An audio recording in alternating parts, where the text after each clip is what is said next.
Hello everyone, this video is going to teach you how you can get a usable Rhyniognatha as soon as possible off of a fresh server wipe in preparation for Ark Survival Ascended. I go into depth on the many calculations that affect the stats of a tamed Rhyniognatha so anyone can understand how it works, and then I have tips on how you can game this system to have the best chance to obtain a tamed Rhynio with amazing stats if you're lucky.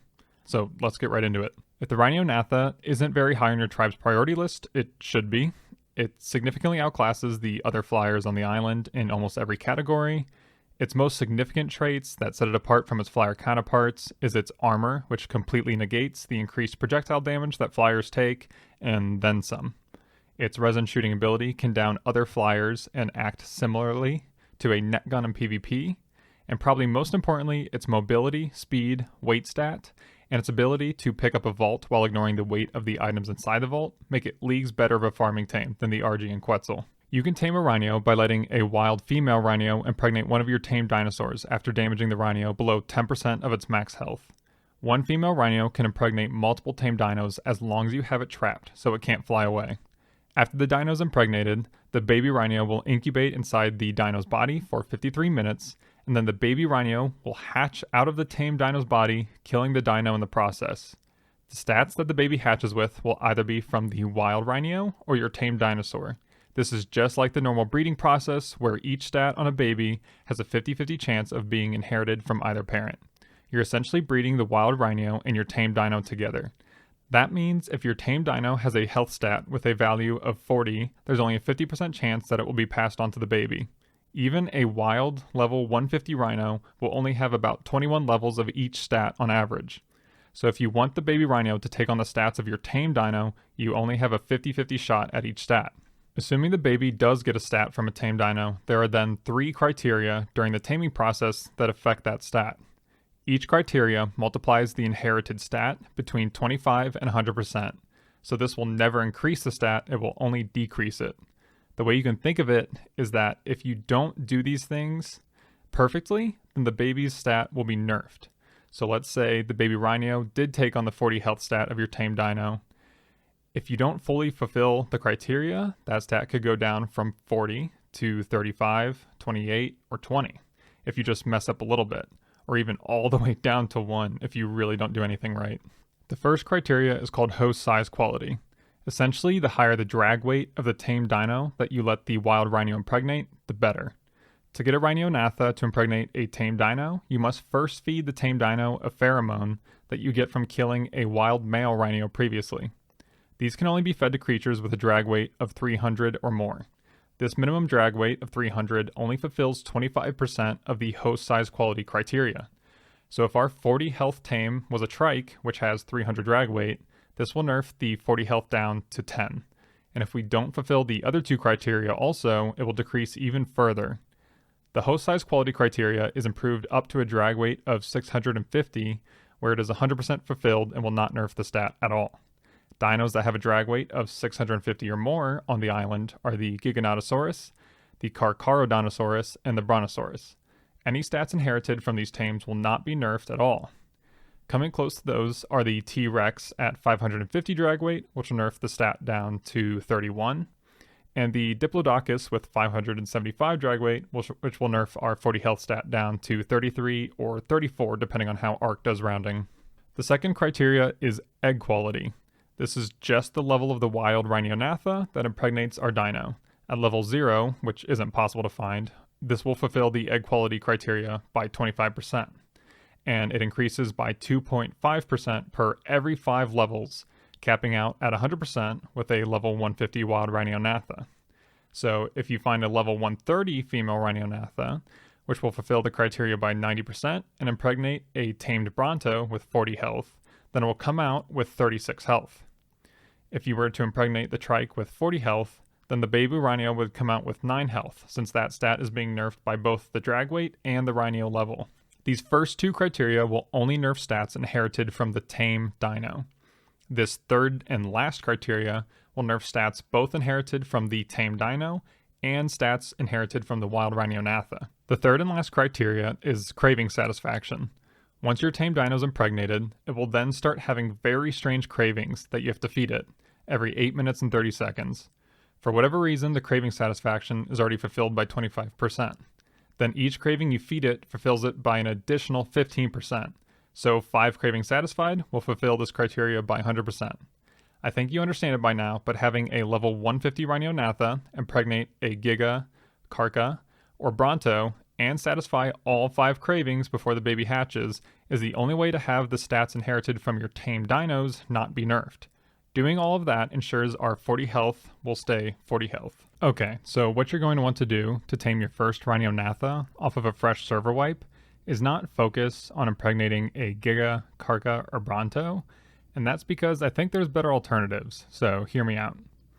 Brontos take a ton of kibble to tame and are extremely slow, so even when they put cryos back into the game, you'll still have to walk your dino back to base, since cryoing a impregnated dino will kill the baby Rhynio inside. Giga and Karka spawns are extremely rare and highly contested, and lastly, they take 3 times longer to breed than almost any other land dino. What you're going to want to do instead is focus on taming and breeding many high-level Spinos, Rexes, Diplos, and or Racers. You can get many more of these tames compared to Gigas, Karkas, and Brontos, so focusing on these 4 will allow you a bunch of attempts at getting the stats you want. Also, if you don't have all the cravings on hand, then having more tames to impregnate will prevent all of your Rhynios coming out low level due to not giving them the cravings they wanted. Some pros and cons of using these dinos are Spinos are the safest tame to use on a PvP server since they're extremely fast, have great stamina and stamina regen, and they can retreat to the ocean if there's an issue. Also, they have the fastest raising time of these 4 dinos. The only con is that their spawns are the rarest of the 4 also. Rexes have the same drag weight of the Spino, and they have decent speed, but bad stam and bad stamina regen. Diplos have a slightly higher drag weight than those 2, but they have the same speed as a Rex, with significantly better stamina and stam regen, and they only take regular kibble to tame, and are very easy to trap with just wooden billboards and then passive tame. And a Rhynio and a Diplo can transport 13 tribe mates at once, since the Rhynio saddle has 2 seats and the Diplo saddle has 11 seats. So you and your tribe can take the battle bus to West Zone 3 and drop on the new Bob tribe. They can also be used to perfect tame Karkas due to their high health stat, as seen in Ras Clark's tutorial on the subject. Racers are the highest drag weight of the 4, but are only half the speed of Rexes and Diplos, so it's kind of risky to use on an active PvP server. The next thing you need to do is, once you have decent Pteranodons, is go start searching for and killing wild Rhyniognatha to start storing up pheromones in a fridge for when you have the Rexes and Diplos to impregnate. Only 2 Rhyniognatha can spawn at a time, and they are highlighted in this part of the map in the swamps. I've never seen them spawn in the swamp that's on the east coast. If you just fly over the swamp and look down, they should be pretty easy to spot because they attack everything in the area. Sometimes though, they will stay in the trees and you can miss them, so one trick that probably won't work on ASA is when you fly high over the trees and use orbit camera and look straight down, the trees will disappear. So you can see all the tames on the ground so much easier. I play on low graphical settings on Windows 10, so I don't know if this trick works on other settings and platforms. When you start looking for your first high-level Rhynio to impregnate your dinos with, it might not be a bad idea to bite the bullet and go with a Rhynio that's level 80 or more. This will be another big nerf to the stats, but the island spawns are just so bad that you don't want to hold out too long. Maybe this will be changed in ASA though.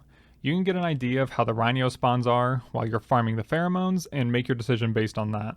Once your tame dino is impregnated by the Rhyniognatha, there is a 53-minute incubation time, and after 8 minutes and 30 seconds, you will have to feed the tame dino the first craving. If you don't have the item at once, then it will not go to the next craving ever, and the Rhynio will be birthed with only the base 25% craving satisfied, and its stats will be ruined. If you do feed the dino what it's craving, then it will start another 8-minute and 30-second timer till you get to see what the next craving is. This process repeats till you feed it all 5 cravings. Since you must wait through 5 8-minute 30-second timers, that comes out to a total 42 minutes and 30 seconds of waiting. So this leaves you a bit more than 10 minutes total to see the craving and feed them to the dino 5 times. So this last tip is pretty obvious.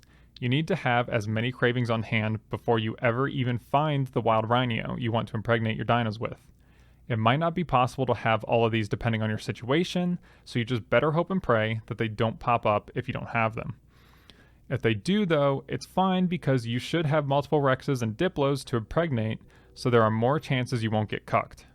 Here are some extra tips on how to obtain the cravings on the island. Absorbent Substrate can be obtained from killing Tusos, fishing, or be crafted in a chem bench with 8 black pearls, 8 sap, and 8 oil. Achatina Paste can be gathered from wild Achatinas by following them around and waiting for them to poop it out, or tame an Achatina and leave it on wandering and collect from its inventory. Ammonite Bile is gathered from killing ammonites, which can be found on the ocean floor or in the easy underwater cave. These spoil and cannot be put in a fridge, so make sure you restock these every so often. Golden Hesperornis eggs are probably the most annoying of these cravings to get. You'll have to tame a Hesperornis. I suggest finding a low-level female Hesperornis, boxing it in so it doesn't go anywhere, and bringing them saber-toothed salmon to eat. Then take it to ponds with lots of fish, killing the fish with a crossbow, and then whistling the Hesperornis to eat the bodies. Every 5 fish it eats, have it return to land, and it has a chance to lay a golden egg, which only has a 30-minute spoil timer. You can place the egg in a fridge for a max spoil time of 50 hours. Either have someone designated to keeping a small stock of these, or the moment you find a wild Rhyniognatha to tame, make it someone's job to go start farming these while the rest of the tribe is trapping the Rhynio and impregnating the dinos. Karka, Giga, and Quetzal eggs can be obtained by taming low-level females and leaving them near an encumbered oviraptor on wandering for its egg-laying buff. So tame those level 5 females you see if you have the ability to cover them so they don't get hang-sniped. Element might not be obtainable before you try and tame your first Rhynio, unless we are able to cheese bosses. Giant bee honey can be taken from a wild hive or from the hives of the bees you have already tamed. Gasoline something you already have. Woolly rhino horns are obtained from killing woolly rhinos. Everything else is a recipe you can easily cook. Make them and have them in a folder ready to be used for Rhynio cravings. Okay, so to record some B-roll for the video, I raised out and tamed 8 of these from the exact same Rhynio. I already killed it because I wiped dinos, but it was a level 150 female that I did this with. You're probably not going to be able to get 150, but it's fine. This is the trap I use. It's very simple. It's not cost efficient. I think Nooblitz has like some cost efficient stuff, but this is very simple and very effective. Just a bunch of Behe gateways and then just 3 doors, because you put your dino in this one, you put the Rhynio in this one with this door closed, you get the Rhynio down to 10% health, and then you feed your dino the pheromone over there, and then you open the door. And once the Rhynio impregnates the dino, it flies back over there, you close the door, you get your dino out, bring another one in, make sure it's still at 10%, feed your dino the pheromone, and then go out of render. I think everyone will have to do this in your tribe, because it just resets the Rhynio's aggro, and it does some weird thing where it like sits in the corner and won't aggro again, and then it just instantly impregnated the dino again. So here's how it turned out. Basically, I was able to feed all the cravings to all the dinos except these 3 right here. That's why they're such low level.